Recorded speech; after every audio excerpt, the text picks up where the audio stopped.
Okay, Nancy, you're up, and I've just started the recording as well. Thank you so much, Stan. Thanks so much, Nate, as well. Okay, so the next aspect I want to talk about, which I think is an important one as well for the agreement, and again ties into many of these areas, especially the data section is e-commerce opportunities. So I think we've definitely seen, a massive acceleration of trends that were already happening as a result of COVID-19 in the Canadian market. And really what we see with the agreement is that it improves the opportunity for e-commerce sales from Ohio companies into the Canadian market. And this can be both business to consumer as well as business to business. B2B. So under the USMCA, there are increases in the de minimis amount for shipments coming into Canada, previously $20, now $40. So these are exempt from both duties and taxes. And then shipments that are $150 or less are exempted from duties. And this is interesting because it's not just products from the US. So this could be products from even outside the USMCA region still will qualify for that.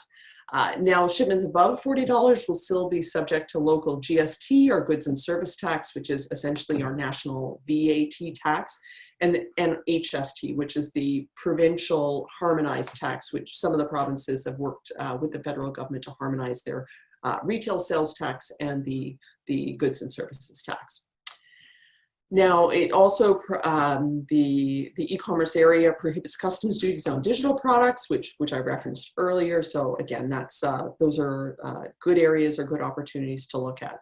So then when we look at sort of specific categories that have grown, significantly as a result of COVID-19. You can see them here, everything from household appliances, electronics, building materials. So essentially Canada, most non-essential services were closed. We're now kind of in, depending on where you are in the country, somewhere between stage 2 and stage 3 of reopening. Some provinces that had fewer cases are further ahead. Although everyone is being very mindful of, of spikes in cases. And we've seen a few small outbreaks, but overall case numbers in Canada have been dropping over the last couple of weeks, which is really prominent. So furniture and home decor, another huge growth sector. There's a great story of a company called Wayfair. This company did not make it. They're an online furniture retailer, made no money. We're actually losing money pre-COVID, and their sales have shot up as a result. Sporting goods, bicycles have been a huge product that have people have been trying to find here, and so that has been an interesting segment to look at. Food and restaurants. Restaurants were really only open for takeout and delivery, although we're now seeing, especially in Ontario, we're seeing patios reopen. And then grocery, which is a significant category. So previous to COVID, probably only 2% of Canadians actually shopped for groceries online. That is now up to 22%. So this is, Canada kind of lagged in the online grocery area. Certainly the US was further ahead, as well as the UK and whatnot, but we've seen significant growth in this area, so much so that all of our large grocers have now launched their own delivery services. Loblaws and Sobeys, our two largest retailers, have set up micro distribution centers in Ontario and Quebec to be able to bring products in and ship them out in a smaller space than their larger distribution centers. Uber actually just announced this week that they are launching ride service grocery delivery in both Toronto and Montreal. So again, very significant area of growth. But not only did business to consumer grow, but business to business has also grown significantly as well. There was an article in CBC that noted that in April, online sales more than doubled in the month, but also make up 10% of everything sold in Canada, which is the biggest proportion on record. A company that's been very successful in the space, Shopify. I don't know if folks may have heard of this company, not to be confused with Spotify. They are a small firm out of Ottawa, And when they went public 5 years ago, they were worth about $1 billion. They help companies sell their products online, build websites, that kind of thing, or build web presences. Essentially, last month, Shopify surpassed RBC, the Royal Bank of Canada, to be Canada's largest or most valuable company, worth more than $140 billion. So again, we're seeing like a real acceleration of these trends that were pre-COVID, but have really just moved forward. And I think too, with respect to business, companies that have both a bricks and mortar as well as an online presence, and if you're a manufacturer, if you have catalogs that are easy to navigate and move through, companies that have both these areas, I think, are going to do or going to move beyond COVID better than those that don't. So certainly something to look into if you have not been able to put your products online as yet. Okay, so the last thing I really wanted to touch on was some opportunities that we're going to see post-COVID. Now, some of these are pending government funding. Canada has put out a significant amount of money to support individuals as well as businesses during COVID. I think last count is about $174 billion, and approximately 8 million Canadians have applied for or received benefits as a result of COVID, which is pretty significant. Now we're going to be actually seeing a financial statement or report come out this afternoon, and certainly, we're probably going to see some significant deficit situation, somewhere in the area of $250 billion, and there has been probably, or I guess the overall deficit's going to make up about 12% of our overall economic output. So this is pretty significant.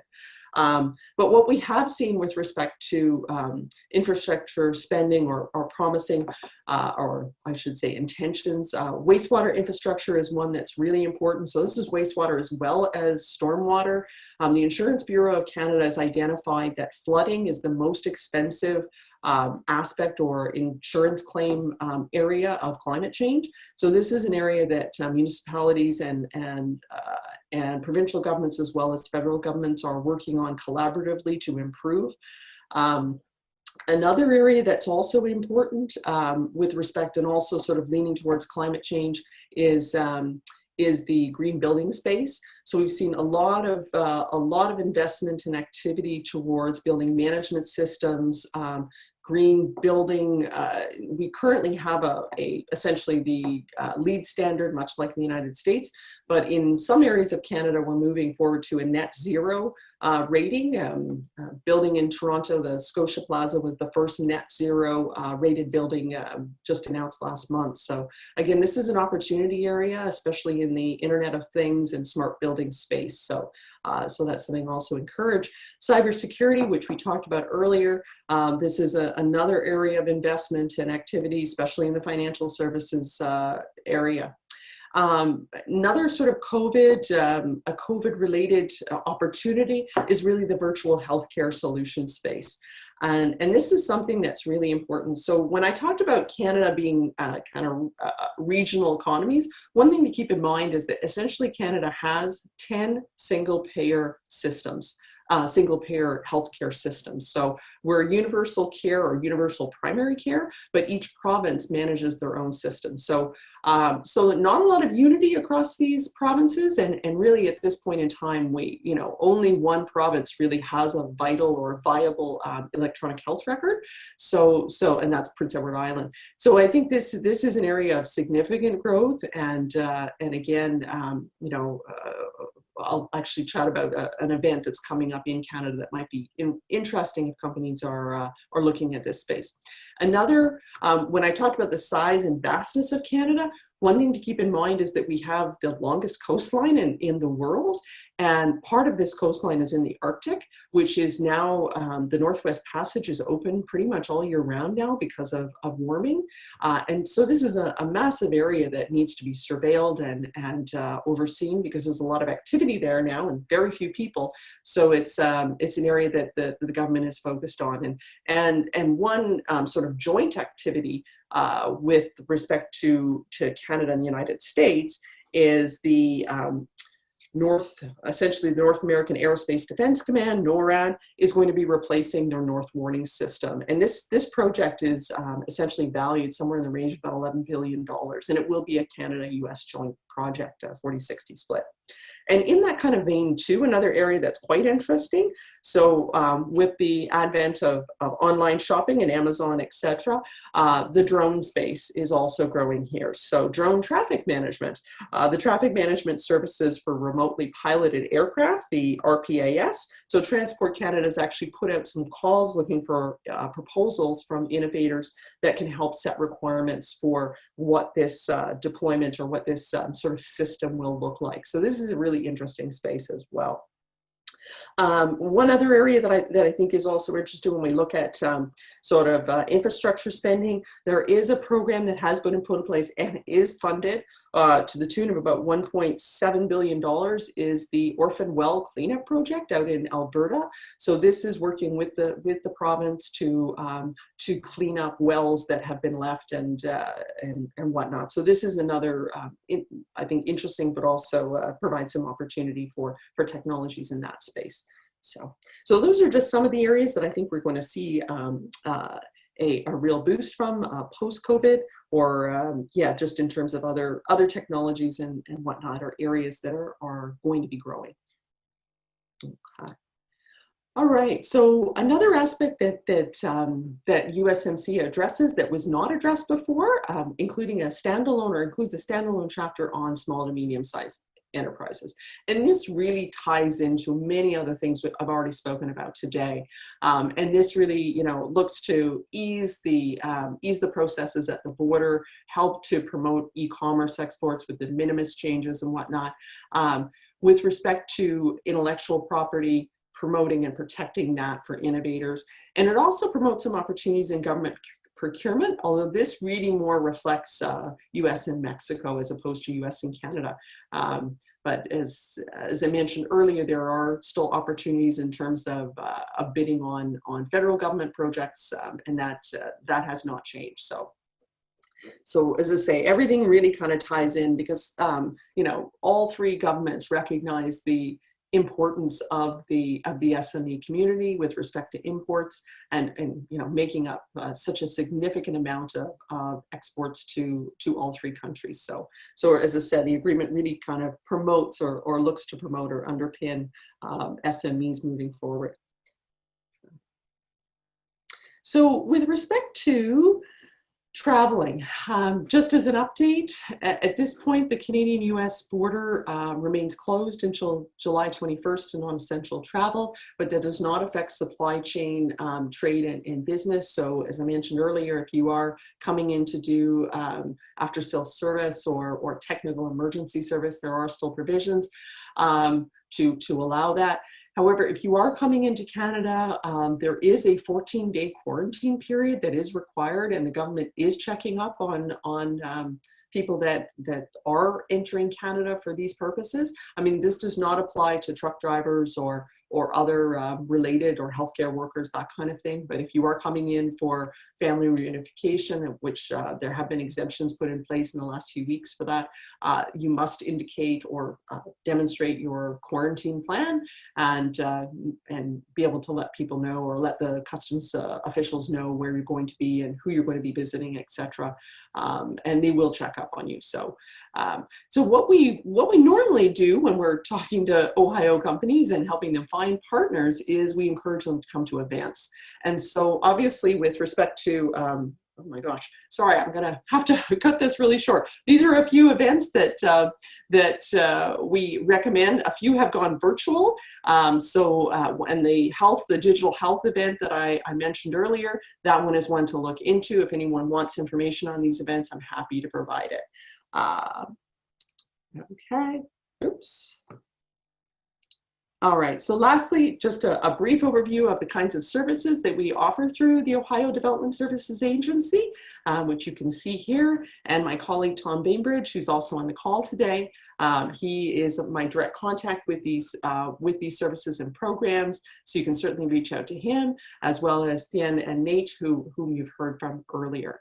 So I look forward to questions and anything I can to help to answer, although I apologize, I was chatting away and did not realize I was taking so much time. I should have had a little hook to take me off the stage. Sorry.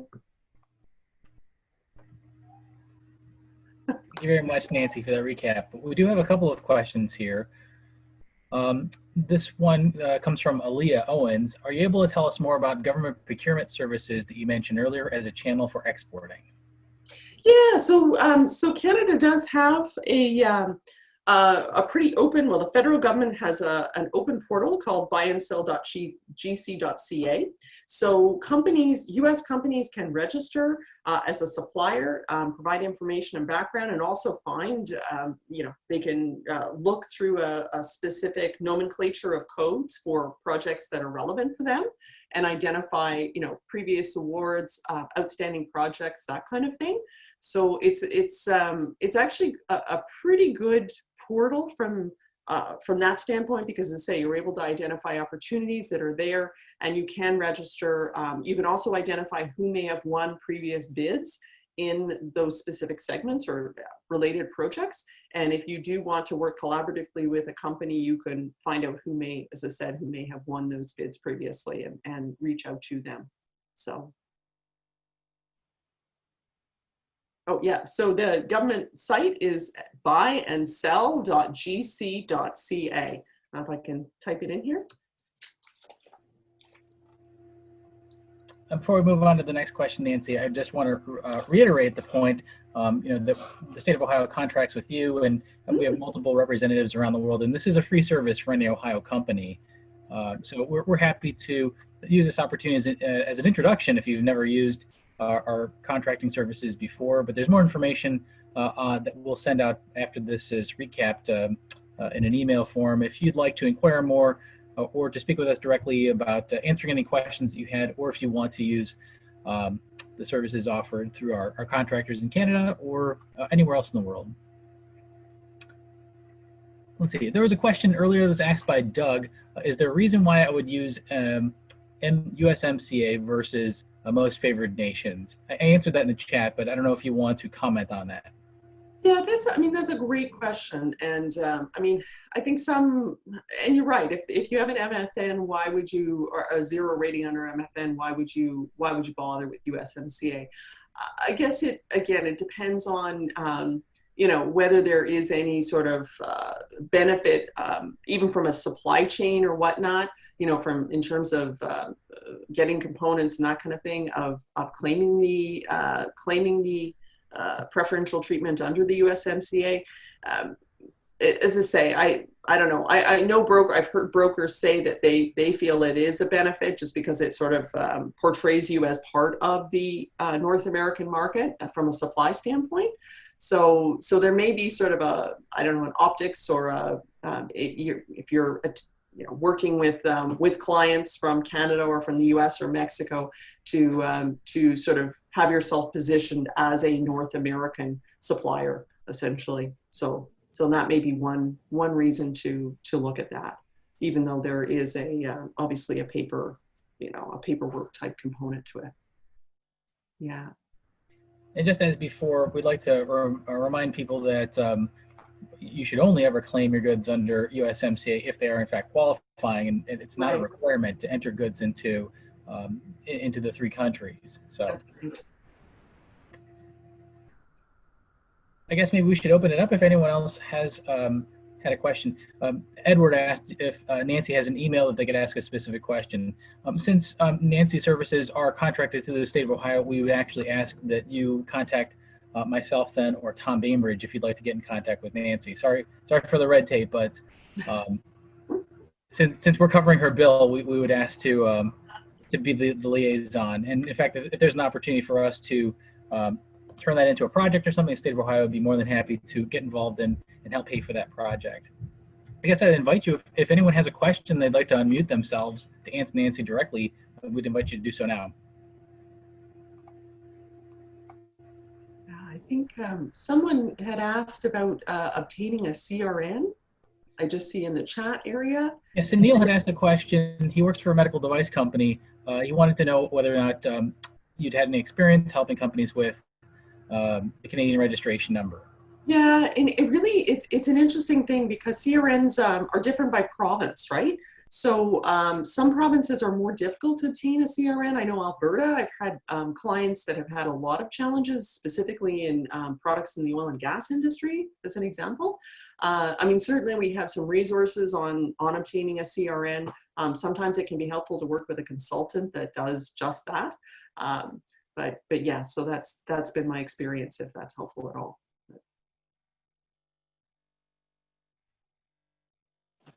I have a question, please. Yes. Hello. Hi. Um, I want to ask, does if someone goes into like a shea butter business, can we do that across Canada? Oh, which business? I'm sorry. Shea butter, Sure. shea butter, yeah. Like, is it under cosmetics or under agriculture? Oh, shea butter. Yes, of course. If it depends, if it was if it's for a cosmetic application or a agricultural application. So if it was for a cosmetic application, there is a cosmetic notification program that Canada has. But shea butter is sold here, so it would be a fairly easy process to get in. Now, are you thinking of selling this online, like B2C or B2B, or? No. If there are companies that will need them in a larger quantity so that I can be, Yeah, exporting certainly it to Canada. we can certainly identify. That's one of the services that we offer through through the Ohio Development Services Agency and through Nate and Tien's office. So we do identify end users, customers, that kind of thing. And certainly we've done work in the cosmetic space as well as in the food space for ingredients too. Yeah, yeah. There was a question here that came from Scott. I thought you heard you say that you should not expand your old certificate of origin, but place the information per the commercial invoice. Yeah, I guess essentially, I think what the advice I'd heard from one broker was that you should not sort of use your old certificate of origin, only because it would suggest to border services that you maybe had not reviewed your the new chapters and understood that your product actually did meet the new rules and whatnot. So really what the idea was to take the information, the 9 minimum data points, and include them on your letterhead or, on essentially a document that you can use kind of on an ongoing basis and update accordingly as per the specific requirement or component. I've seen a few companies have been forwarded templates that were devised by a freight forwarder or by an importer that look very similar to the free trade agreement certificate of origins that we see for like the Chorus, the Korean U.S. Free trade agreement, or many others that don't have a specific template. NAFTA was the only one that had its own template, if I'm not mistaken. And so it really shouldn't matter. I mean, you could put it on a Word document or an Excel file or something like that. Absolutely. But I haven't seen anyone. Yeah, I've not seen anyone add it to their commercial invoice, but. I mean, it would be acceptable still, but as I say, it's from the advice I've heard, the idea is having that information on a separate document on your letterhead that can be clearly identified, certifying that the origin of your products meets the requirements to gain the benefits of the agreement. Kevin asked the question here, do I still need to fill a CCI with the new certificate of origin? And do we still need to include invoices? So is this the cargo, whatever, the CCI? Yeah, Kevin, can you elaborate? What are you referring to with CCI?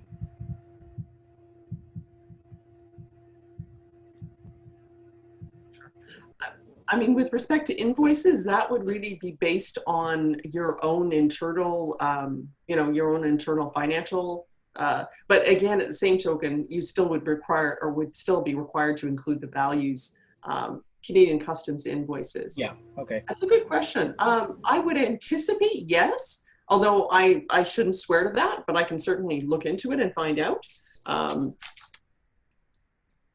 Yeah, I would anticipate yes, but again, I probably should look into that before swearing to it. So